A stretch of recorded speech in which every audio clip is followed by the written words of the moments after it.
So what I'm going to do tonight is to share the foundation of what kind of approach we can take to discover what is real in us. So when we think about what we are, who we are, normally we go by what we learn in our regular education and through our culture. For example, we all are aware that from a scientific point of view, we are pretty much just a body. Of course, there are some scientists here and there that are trying to push the boundaries of who we are or the approach to who we are from a scientific point of view. But in science, there is an essential limitation that cannot really be transcended. Anything that is scientific is something that can be measured here, in Australia, in Argentina, wherever people are, and that they can have the same kind of results, something that you can reproduce. So for something to be a scientific reality, it has to comply with these conditions. You may think that these are arbitrary conditions, and from a certain point of view they are, but this is what science is. Science goes as far as the current technology allows it to go. So many years ago, X-rays were not a scientific reality, just because there was nothing to be able to measure it, or the atoms were not a scientific reality. Many things in quantum physics today is regarded by most scientists just as philosophy, not as a scientific theory, because many of these things cannot be proven or cannot be measured. The approach of David Bohm, for example, who was one of the fathers of quantum physics, and he was also interested in consciousness, spirituality. That approach was never really taken seriously because what he was proposing was very difficult to prove or disprove by scientific experiments. Now recently, there was some scientists that found out a way to measure some of the things that David Bohm was saying, so now people are beginning to take it more seriously. So you see that science has a very clear limitation, and depends on technology, depends on whether the scientists can figure out how they could measure or prove something or not. Unfortunately, in our culture, science seems to be the new God. You know, in the past, whatever religion said was accepted blindly. And today, more or less, what science says is accepted blindly by many people. So when they examine who we are or what we are, science cannot measure thoughts, cannot measure emotions. It can measure the changes in the brain. It can measure brain activity, hormonal activity, the neurotransmitters. That's all it can measure. So from the scientific point of view, we are just this body, this nervous system, this complex cerebrospinal system. And from that point of view, thoughts are nothing but an activity of the physical brain. Now, if a scientist is honest, they will admit that they cannot deny the existence of something that is beyond the brain. All science can say is, we don't know. We cannot say that because we cannot measure something beyond the brain, therefore nothing exists. What they can say is that is beyond the realm of science. So there's nothing we can say about it. So that is the limitation of science. Of course, there are all these, for example, the near-death experiences, which are challenging many of the assumptions in this respect. There are several studies, more and more conducted by some scientists, where some people who were born blind, for example, in a near-death experience, when the brain is dead, when the heart is dead, they have an experience with vision. They see the doctors, for example, struggling to revive the body. People who never saw. And when they come back, they explain what they saw. And they can explain how things were around, people's faces, that is impossible for them to perceive by their own means. Or people who saw objects that were hidden to the sight of the doctors and themselves, or people who learned what was going on miles away from where they were, and many others. So there are some scientists that are saying something else is going on here. But the subject is not being taken too seriously because, first, it contradicts too radically the scientific paradigm, so scientists don't know what to do with it. If you say, okay, this may be true, then you have to start reforming all the theories because there are no theories that, science normally advances by tweaking their theories.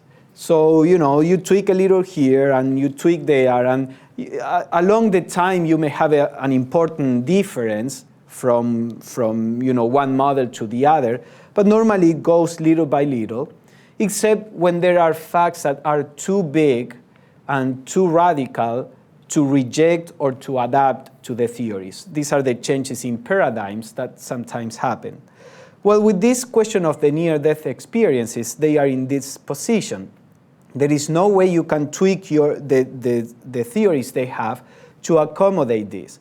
So those who want to explore it, they have to start over, basically. But many people in the world, they think science is right, this is all we are, there is nothing after death, consciousness is just a product of our brain, and that is the extent of what they think they are. Then we have psychology. Psychology goes a little further. It includes the work of our thoughts and emotions, memories, how they affect our behavior. But most schools of psychology, they stop there.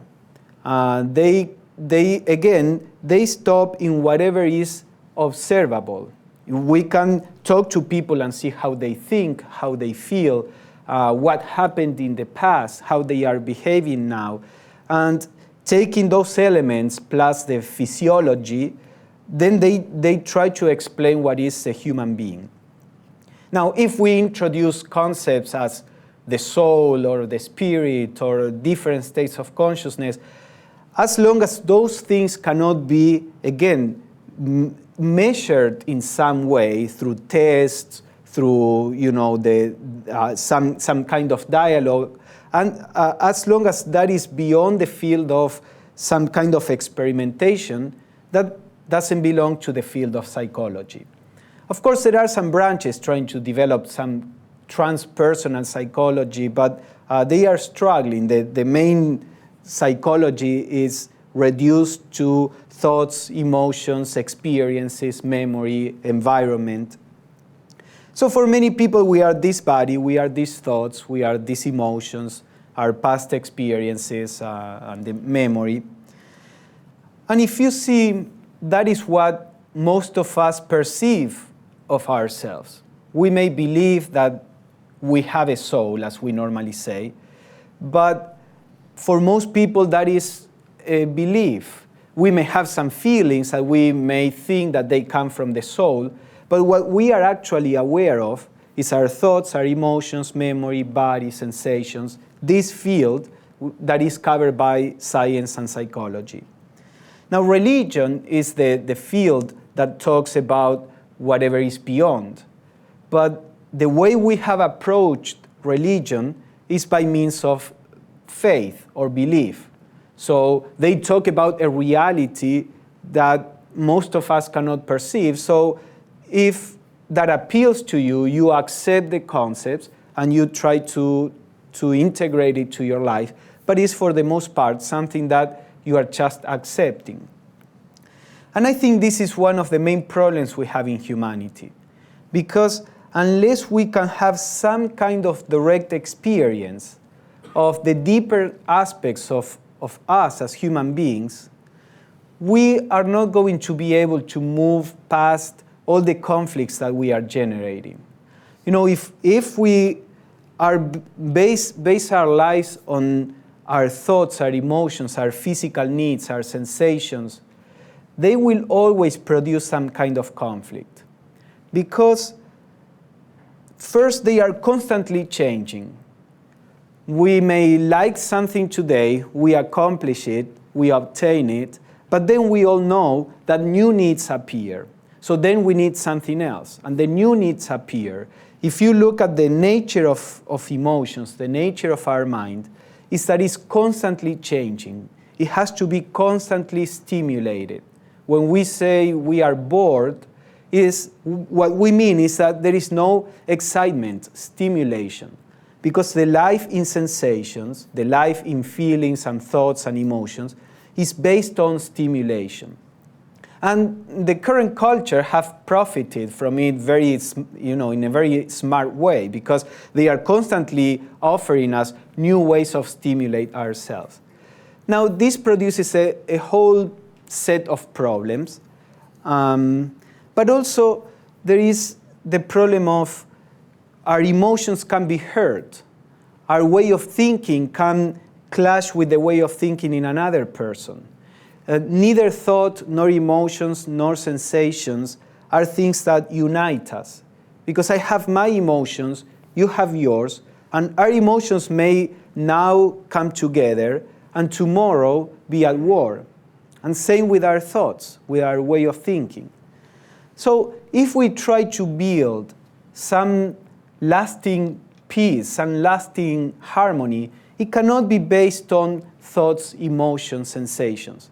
One day we will feel differently. One way we will feel that we cannot deal with a situation that we could before, because this is the law of this level of being.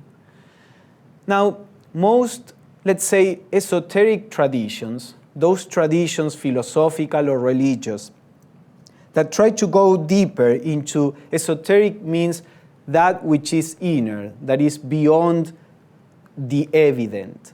So those esoteric traditions that existed throughout the history have always pointed out to an aspect of ourselves that is eternal, that is immutable. It doesn't necessarily have to be a permanent or a personal aspect. Sometimes this is because this aspect is not personal, is not individual in the way that we understand it.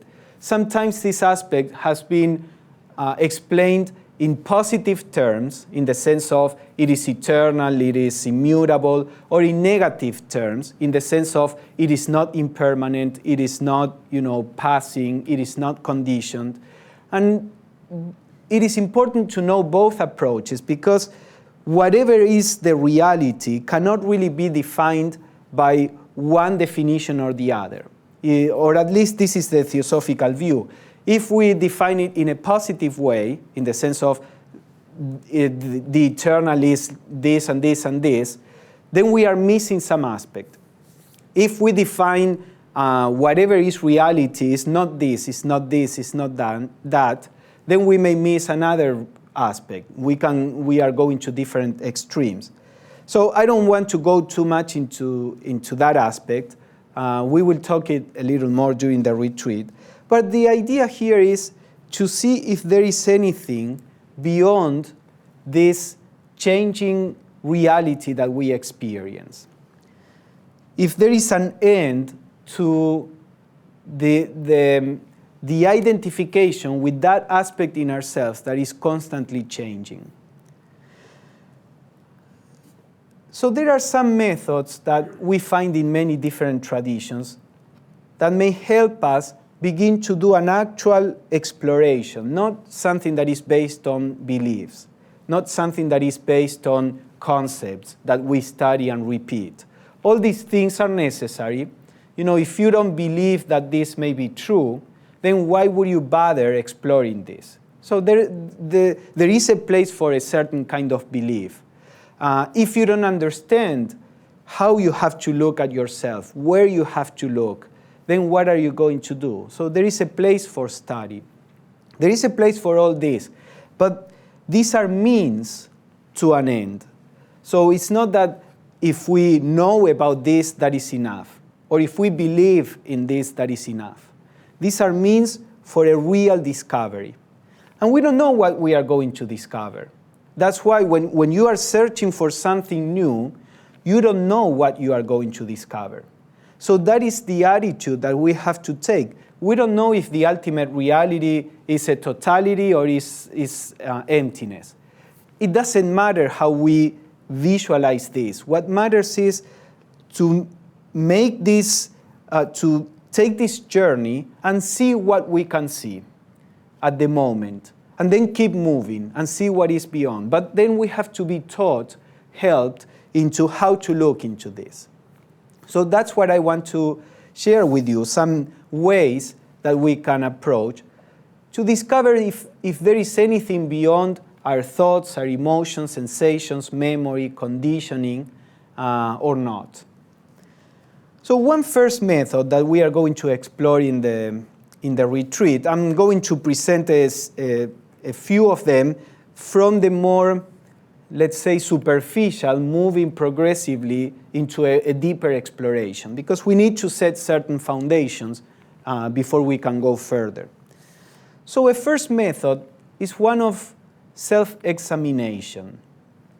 One problem we have is that our consciousness awakens to the world by external stimuli. You know, the baby is awakened by all the sensory stimulation that comes from outside. And then we start relating to people.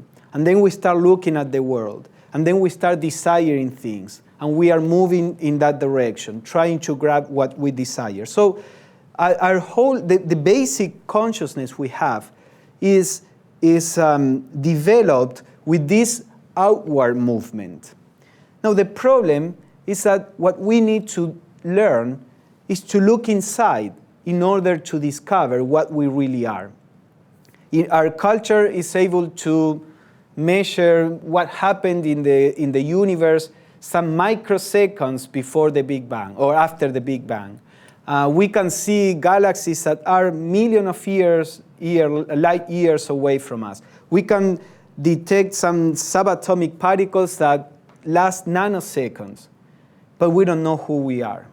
We don't know how to deal with our emotions. How come that we are so amazingly smart for the external and we are so lost about the inner life? This is because our awareness is always based on what is outside. We think that happiness comes by manipulating the environment. We think that the needs are needs related to external things because our body needs some external things. And then we project that to the psychological level. And then we say we need certain relationships, we need certain situations. And then we project that, we think that happiness comes by trying to generate the right external circumstances. But that is not true. You know, if you really see human nature, human history, we keep repeating the same mistakes. So the first step is to start looking inside. So a way in which we can begin to do this is by beginning to examine how our personality works. You know, normally you react in some way and you don't question that too much. Of course, if you are in a spiritual path, that's what we start doing. We start questioning, is this the right way of acting? Is this the right way of relating to something? But normally, let's say in humanity, we feel something, we think something, we identify with that, and all our attention is about how I, with these feelings and thoughts, can impose my will on the environment to produce the result that I want. So there is never a questioning of the source of the action. Why do I want this? Is this right? Is this intelligent? Is this compassionate? We hardly ever think that. So the first step is one of self-examination. Without any condemnation, we tend to go from one extreme to the other. In the West, we come from a religious upbringing where we are sinners, we are worthless, we cannot do anything for us. We just have to pray that somebody comes and saves us. And then now we are in the other extreme. We are gods, we can manipulate the universe, we can make, everything happen as I want it. And both extremes are actually an expression of a lack of understanding. So the first step is to begin to look at this personality in a non-judgmental way. We need to learn how my personality works, how my thoughts work, how my emotions react, how my body reacts in certain circumstances. If we are unaware of this, then we are a slave of these reactions. The reactions are unconscious, and we have no control over them. We are just the victims of this. Schopenhauer, a Western philosopher, he talking about the free will, the idea of free will, he said, sure, we can choose what we want to do. You can choose whether you want coffee or tea. You can choose to do this or that. We can choose what we want to do. But can you choose why you want something? Is it you the one that is choosing, what kind of wants are there, or the wants are presented to you in a way that you don't understand, and you just blindly choose between those wants? So this is moving a step back and beginning to see your personality. By that I mean your thoughts, your process of thinking, your emotions, your body. Beginning to look at it from a more objective point of view. What the esoteric philosophies say is that the moment we begin to do this, your consciousness is beginning to look, you need to raise your consciousness in order to look your mind. It's like you cannot see your own eyeballs. If you are seeing from here, you can only see what is in front of you.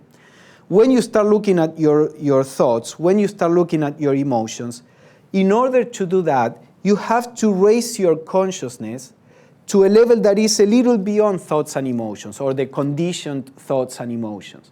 The very fact of beginning to look at yourself is helping you move your consciousness deeper. So the first step is one of self-examination. You begin to look at the personality and learn about it. Don't try to correct it. First, I think in the spiritual path, we think that we accomplish things by fighting, by imposing our will over other parts of ourselves. The battle is won by intelligence, not by brute force.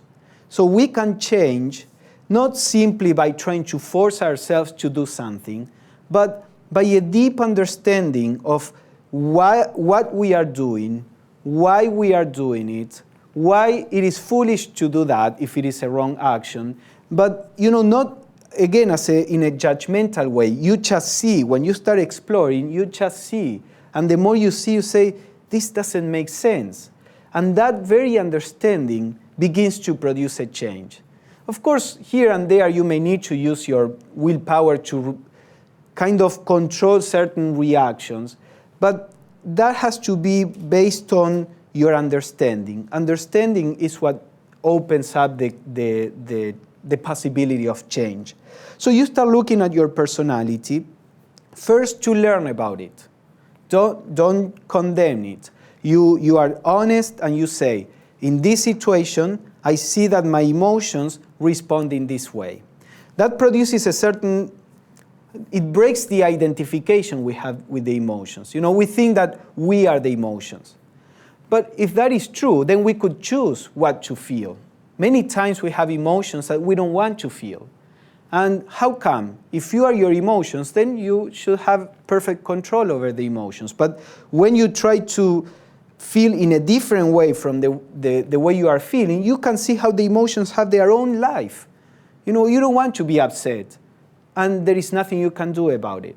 That means that the emotions have their own life, their own activity, independent from your will, from your wishes. So what this does, when you start looking at yourself, it begins to produce to generate a space between whatever you really are and the thoughts that are being watched, the emotions that are being watched. So you start learning about this, and you see, in these situations, my emotions tend to react in this way. In these situations, my body tends to react in that way.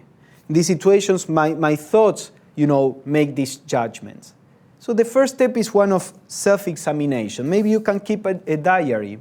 And, all religions have some kind of rules of conduct. I think the rules are not so much for us to enforce or try to push ourselves into following those rules, but they are a guide for us to look at our personality. So, for example, if there is the idea of being generous, then you take for a month, you look at your personality and see in what aspects your personality is generous, in what aspects it is not, why it is not in these aspects. Many times there is some unconscious fear behind. Many times there is an insecurity, or there is some kind of reaction. So you take generosity and you keep a diary, and you can write down, how you were generous, how you were not, why you were not. It's a process of self-examination, kind of a scientific approach. You don't judge, you learn about yourself. And you will see that very fact of learning will begin to change the personality by itself. And then next time you take another quality and work for a month on that, or however long you want. So that, I think, is a first approach that begins to position our awareness in a different way and begins to generate a first level of self-knowledge that we need. It's the self-knowledge of the personal self, of my personality, of this that society calls Pablo. Now, then you can go on into a deeper exploration, a second method. We can call it self-inquiry.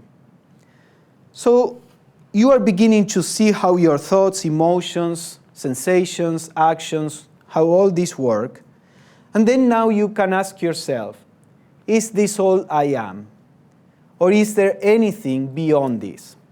Now you will engage in a kind of investigation, trying to see what you really are. So, for example, if you look at your body, now it's completely different from the body of the baby that you were. So, however, we feel we are the same person. There is a joke that I always tell in relation to this, because I think it's a very good example of what our situation is. So there were two friends, and one came with a sword and said, look, this is very proudly, this is a sword that belonged to, say, Alexander the Great. And my family has had it for generations.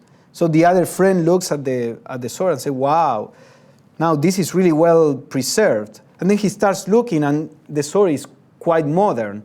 He says, I thought that the swords were different. This looks quite modern. And the friend says, well, during all these centuries, sometimes we had to change the blade, sometimes the handle. But this is the sword that came, So what is there? It's just an idea of continuity. There is nothing that was really Alexander the Great. There is just the idea of continuity. Same thing with our bodies. Not a single atom in our bodies are the original ones in the baby. However, there is the idea that I am the same person. This is a problem in philosophy when they talk about the problem of personal identity.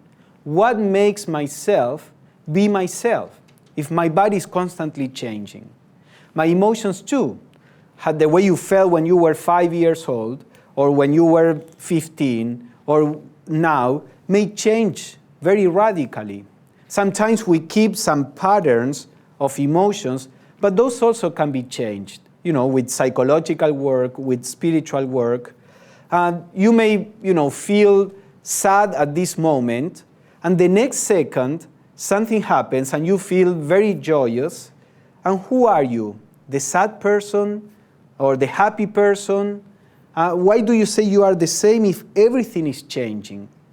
So one way of trying to find out what we are, who we are, is to find out, is there a permanent element, something that is the source of this feeling that in spite of all the changes, I am myself?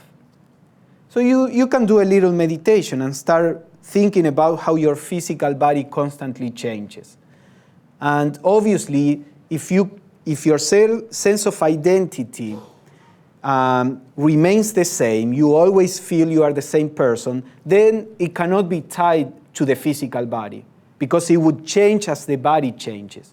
So then you explore your emotions. And again, you see your emotions are constantly changing. Therefore, this permanent sense of identity cannot be at the level of emotions. There has to be something deeper. So look at the thoughts. Again, thoughts are constantly changing. You can change your mind in very radical ways, and you are still the same. Who is that sameness that doesn't change when thoughts change, when emotions change, and the body? So you can say this sense of identity is beyond the thinking process. Now maybe it's the memory. Maybe memory is bringing all these different changes together and generate the illusion that I'm the same person. But then people who lose their memory, even if they forget completely who they are, there is something that never goes away. They know that they are. They don't know who they are, but they know that they are, that they exist. So there is something, there is a feeling of being that is beyond our emotions, beyond our thoughts, beyond our bodies and sensations. So when you look at this in meditation, you begin to see that when your mind, suppose that you sit for a long time in a comfortable position, and then you stop feeling the body. That happens. If you practice a little meditation, at some point you forget the body. Then you come into, now, do you disappear because you don't feel your body? No, you are there. Then your emotions. You calm down your emotions, and there are no particular emotions. There is, peace there. Do you disappear because there are no emotions? No, of course, you are there. Now, the same with thoughts. There comes a point where all thoughts cease for a few seconds, for a little longer, for whatever period of time. So who are you when there are no thoughts, when there are no emotions, when there are no sensations? Do you disappear? Obviously not. There is a presence there which is independent of whether there are thoughts or emotions or sensations. That is what we have to begin to pay attention to and explore. What is this? Who am I really? What is this presence beyond all these activities? So this is one of the purposes in this kind of meditation, where you go through this self-inquiry and try to cling to whatever is there when all these constant motions disappear. So that is a second method that we are going to practice during the retreat. Then there is another aspect that is important to bring into this process. I'm describing different aspects of self-knowledge. The first, with self-examination, you begin to understand your personal nature, your thoughts, emotions, sensations. With this self-inquiry, you are trying to generate a self-knowledge of that whatever thing is that is there when thoughts, emotions, and sensations are not active. So you are deepening your sense of self-knowledge. Who is or what is that self behind all this activity? So another aspect is one of self-observation, which requires, in these two approaches, you are doing something actively. In one, you are examining yourself. In the other, you are inquiring, searching, looking. Now, there is another approach that is important, because we can get stuck. Who is the one that is searching? Who is the one that is asking? Who is the one that is doing? As long if our approaches are always in this, let's say, active way, we can never see who is the one that is doing all this. So this may sound a little, abstract, but actually as you start practicing, you start realizing this. So there is a way, another approach that we have to incorporate in our practice, which is just a pure self-observation. Krishnamurti, who was a philosopher, modern philosopher, spiritual teacher, he many times would say that the observer or the person, when we are trying to actively do something with our psyche, because there is a connection between, he would say, the observer and the observed, every time that we are trying to do something actively, is modifying what we are watching. This is exactly what quantum physics was seeing. They were seeing that the very act of measuring something was affecting what they were measuring, so that the observation was affecting the observed. And this is why David Bohm, that I mentioned at the beginning of the talk, he got interested in the philosophy of Krishnamurti. He said, this is exactly what I'm seeing in science. You are seeing it psychologically. What does it mean? So he would say that if you really want to see with no distortion what you really are, then there is a need for a very passive awareness. Passive not in the sense of lazy or dull, but passive in the sense that you don't interfere at all. You just watch whatever is there. There are many traditions, Vipassana in Buddhism, for example, or Dzogchen in Tibetan Buddhism, and in Vedanta also the idea of the witness and the observation. In Taoism also, in the Tao Te Ching, you have Lao Tse saying, that we should look at our thoughts coming and going without interfering. Many traditions talk about the need to develop the ability to look at ourselves without interfering. This is what I'm calling self-observation. So far we did something actively. Now we have to learn to watch your thoughts and emotions as you watch the clouds going through the sky.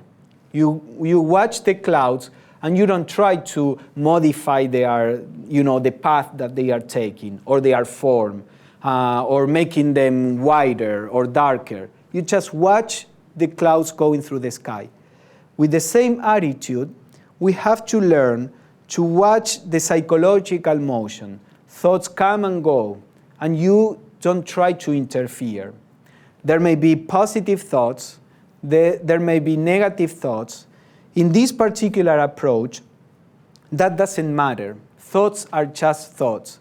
Negative thoughts, negative emotions are, let's say, dangerous or are wrong when we identify with them, because then we act according to this, and then we may produce some negative actions. But when you are in this state of pure awareness, thoughts are thoughts. They are nothing. Whether they are positive or negative, they have no action over you. An example used sometimes is that the pure awareness is like a mirror. A mirror may reflect a beautiful thing or may reflect an ugly thing. But whatever is reflected on the mirror cannot taint the mirror, neither the good or the bad. There may be the most horrendous thing in front of the mirror, and the mirror is always pure, immutable, unaffected. So this state of pure awareness is not really affected by whatever is being reflected on it. So this state of self-observation is very necessary. We need to try it and learn how to position our awareness so that we begin to be able to look at ourselves in that way. Because when we begin to watch our personality and also this sense of presence with this very alert awareness that is not getting involved in what is watching, when that happens, the duality that we normally have begins to be transcended. Normally, if I'm trying to do something, I am different over whatever I'm trying to do. If I'm trying to handle my emotions, then there is a duality, myself and my emotions. If I'm trying to seek for something, then there is a duality, myself and what I'm seeking. These aspects are necessary in the path. But true unification comes when we can transcend that duality. So we can use intelligently the duality to purify the field, but eventually we have to learn how to work in a way that will transcend the duality. So self-observation is what may bring us there. So, in our daily life, we can start by trying to be aware of your body. Sometimes this is called mindfulness, for example. Of course, these words include many different approaches. Some may be in tune with what I'm saying, some not so much. But let's say you can start with your body. This is the more objective aspect of ourselves, and it's the easiest to start with. So if you are doing the dishes, if you are walking on a park, if you are painting a wall, then try to position yourself in the situation of being a pure observer, as if you were observing somebody else doing this, and you don't want to distract that person. You don't want to interfere. Suppose there is an artist that is in the zone performing wonderful art. You don't want to interfere. You are just there watching with delight. So watch your body in the same way. Let your body do, if you are doing the dishes, be aware how your body moves, how it takes the dishes, everything that is associated with the motions of your body, and you are just this witness, this passive witness. Then as you get more comfortable with this, you will see that it's difficult. At the beginning, you will get distracted, you will want to correct things, you will judge things. You will say, oh, I didn't realize that, my posture is not right. I should be standing in a different way. So there is a tendency to interrupt, to interfere. You let everything go naturally.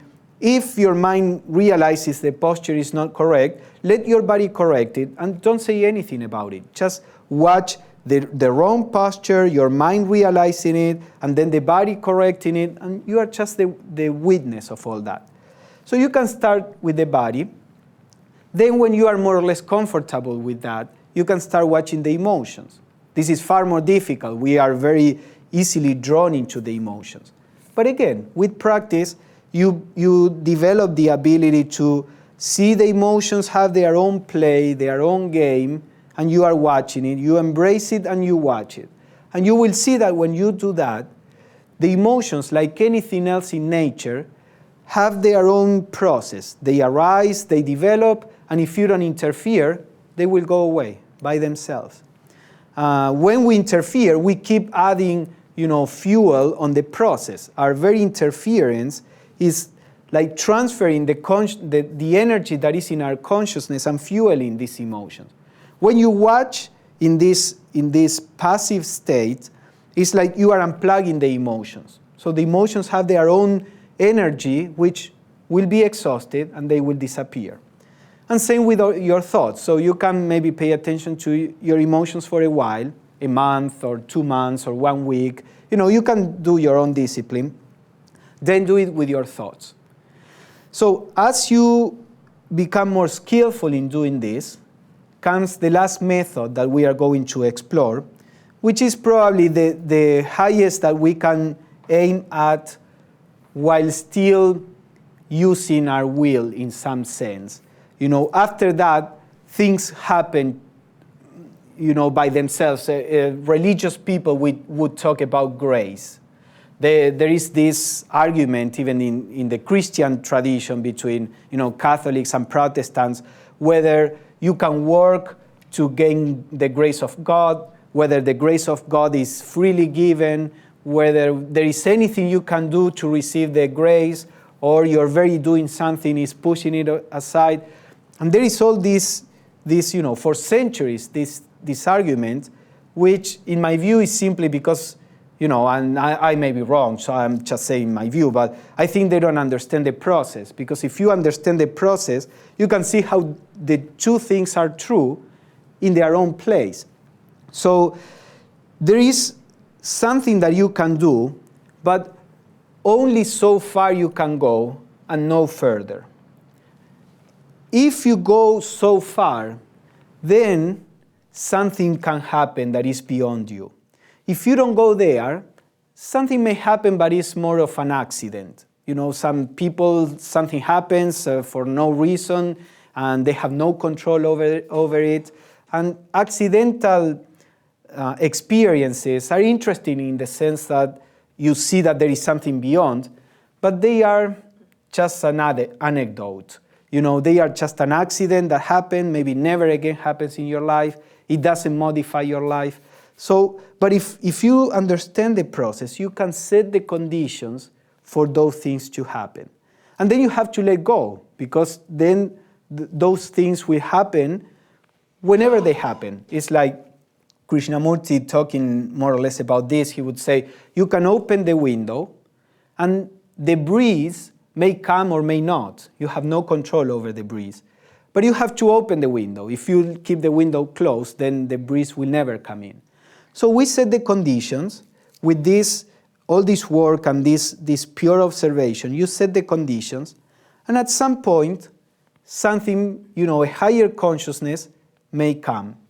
So I was saying all this because I think the highest position in which you can put yourself is in trying to be aware of that silent sense of being that I was talking about. You know, we are aware of our thoughts, are aware of our emotions, aware of our body, but we have seen through self-inquiry that there is something beyond. So you start paying attention to that presence. If I ask you, how do you know you are here? You would say, that's a silly question. Of course I'm here. How do you know you are here?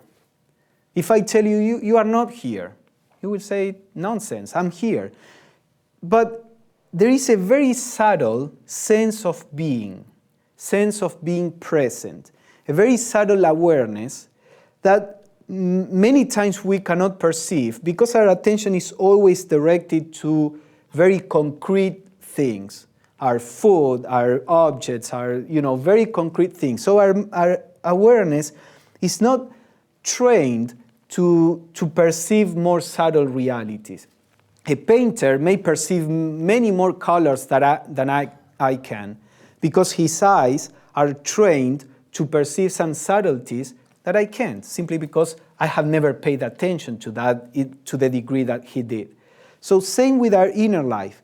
Unless we begin to pay attention, there are things that we can never perceive. They are too subtle for the untrained awareness. And this is why the soul, the spirit, whatever we want to call it, is just some kind of concept, because it's too subtle a reality, and it defies definition. So in different traditions, you say this is the true self, or this is the non-self, because what you start seeing is that this really doesn't fit in any particular category. All categories are made of the concrete objects that we see. And this is a different reality. So regardless of what concept inspires you, what is necessary is to begin to pay attention and begin to watch the mere sense of being, the mere presence. And it is in that state where a different perception may come. You cease to be, you cease to try, you cease to make effort in any direction. You are just aware of this silent sense of being, and that may lead you to something else which Blavatsky, one of the founders of the Theosophical Society, would say is a state of like conscious non-consciousness. Because again, this state is not really unconsciousness. You are unconscious when you faint, and it's not really consciousness as we know it. Consciousness is always dualistic. I am conscious of something that is not me. But there is a state that somehow shares both and is neither. And Blavatsky would say, let's call it conscious non-consciousness. You see, in many traditions, when they approach this reality, they start talking in terms of some paradoxes, because whatever positive definition you make, you are only seeing one aspect of it. So this I call, dwelling in the self, or self-dwelling, is you just rest, you just dwell in the pure sense of being. Now, before you can do that, you have to discover that sense of being through the self-inquiry, through the self-observation, and it is like anything else. If we turn the lights off suddenly, then we won't see anything, and it looks like there is nothing here. But in time, our eyes begin to perceive forms. So when you start looking inside, at the beginning you say, there's nothing there. Beyond emotions, thoughts, sensations, there is only darkness. And many mystics would talk about this as the sacred darkness. Pseudo Dionysius, who was an important Christian mystic, he would talk about this in terms of darkness, the divine darkness. Or some other Christian mystics, whoever wrote The Cloud of Unknowing, he would talk about this and say, plunge yourself in this state of unknowing, where you leave behind any memory, any attempt. The only thing that is left is your love for the divine, your aspiration to unite with the true in yourself. But this is something that you are not actively doing. This is the only thing that you cannot get rid of. You can get rid of sensations, of emotions, of thoughts, of will, your willpower, and whatever is left there is this longing for the real, this love. So he would say, dwell in that dark, unknowing state, and then God will come and take you with him. So at the beginning, when we look inside, we say there is nothing there. But in time, you begin to discover this sense of being, this presence. And you stick to it. You dwell in it. And you keep looking at it. You are looking at your own awareness there. And then something may come, something may happen. So this is more or less, these four approaches that I think they are progressive, but at the same time, we can do a little of each, at the same time. The self-examination first, so that we can start learning about our personality. And then the self-inquiry, so that we can try to see what is there beyond the personality. And then the self-observation, so that we begin to learn how to watch in this pure state of awareness that is not trying to manipulate or to produce. And finally, this self-dwelling, this resting in just being. These different methods, approaches, may help you in this exploration, and eventually lead you to become what you always were, that is this eternal nature. And it's eternal not from a conceptual point of view. It's eternal because it's not affected by time, by experiences, by anything that happens. When we were saying you are happy, the next second you are sad, but you are still there. Sometimes seeing happiness, sometimes seeing sadness, but that one that sees is always there, is independent of anything external. So this is the, if we want to call it the eternal nature in ourselves. And of course, what seems to be the end is the opening door for deeper states.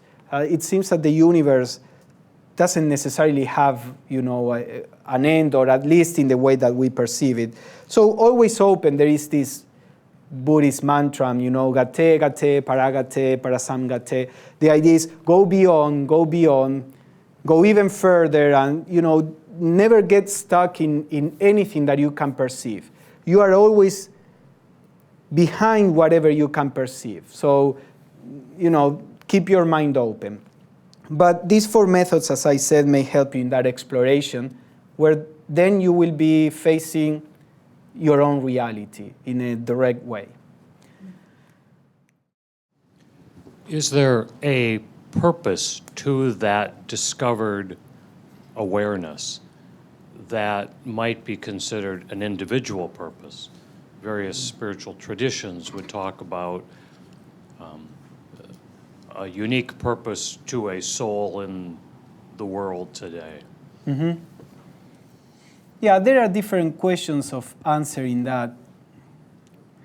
Something that you discover when you begin to be in touch with this nature is that nature is an individual experience, but it's not personal. You know, when my mind is in complete silence, when there are no Pablo's thoughts, Pablo's emotions, sensations, when your mind is in complete silence, that state of silence, is it different in you and me? Is there any personal mark that makes your silence different from mine? My inner state is different if it has my thoughts, if it had my memory, my emotions. But when all that is gone, the state of silence is unitive. Your state of silence is the same in mine or in anybody else. So you begin to be in touch with a reality that even though you are having an individual experience of silence, it is an impersonal state. It is a state that doesn't have a personal mark. It is impersonal. The more you begin to be in touch with the impersonal state, then the obsession with the personal begins to fade. So, sure, this particular personality may have a place in the world, but it's not your concern any longer, because having touched the impersonal, you realize that the personal will naturally move wherever it has to go in the atmosphere of the impersonal. You know, it's like we have a doubt and we have to choose what to do when we are unclear, when we don't know what to do. So we think what my role is in the world when there is confusion in myself. When there is clarity, it seems like there is no choice. You don't choose not to go out and kill a person. It's just natural. We don't choose for anything that we really know. We choose only about the things that we are confused, that there are contradictory elements. So when you discover that deeper nature, then all questions about, you know, the role of this personality or not, how this should be fulfilled or not, they just fade. There is a natural, spontaneous fulfillment of whatever this personality has to do. And you realize that this personality is just an accident. It's as important as any other personality because you are in touch with a reality that far transcends the personal experience. Then you realize the personal experience is the source of misery, suffering, limitation. You know, of course, if I tell you this before you realize this far wider nature, then you say, but this is all I am. So we keep sticking to our personal experience. But as you get more and more in touch with the impersonal, then you are very happy to stop worrying about the personal. And the moment that we stop interfering, you know, like in the Bible, the lilies in the field are not worried about what they have to do. God takes care of all of them. But when we start interfering in that natural order is when the troubles begin. When you touch this state, your personality becomes spontaneously part of the natural order. I know we're called human beings, but it seems like most of the time we're human doings. And we're all experts in that, but I think what you're saying is that what's important is the human being. Mm-hmm. Yeah, that's a good way to put it. It's like being and becoming.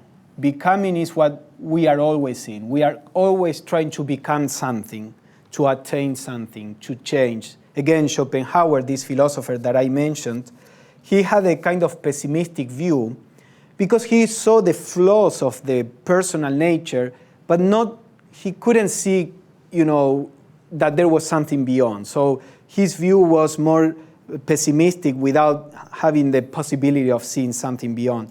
But what he says is very, very accurate in many senses. So he said, there is something intrinsically wrong with life.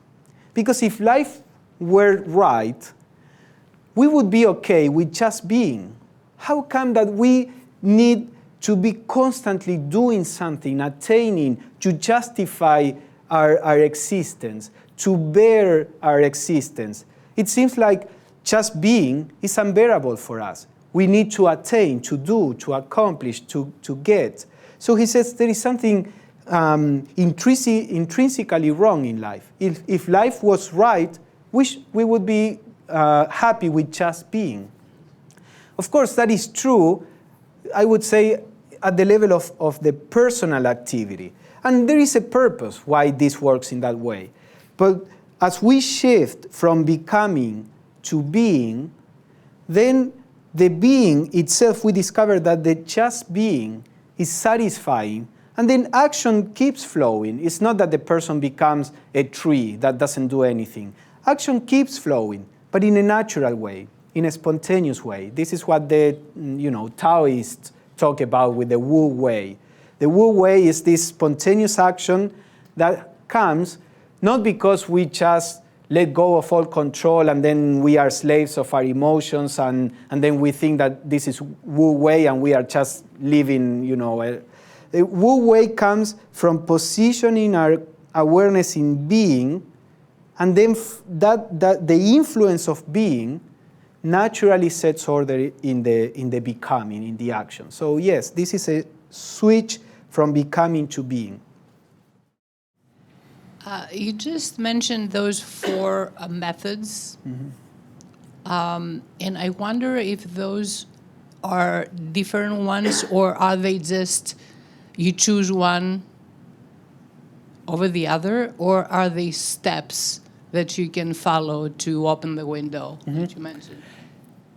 Yes, at least the way I experience this is that they have some kind of sequence, because one prepares you to be able to use the next one. But that doesn't mean that you cannot try anything else until somehow you think you are accomplished with the first one. In my experience, I try to work with all of this, but then I noticed that whatever I said is the second method, that I could really begin to see something there after I had developed certain skill with the first one. So I'm presenting it in a more or less graduated way, according to my experience, but also we are all different in, not the essential nature, but the external nature. So I propose this for your experimentation.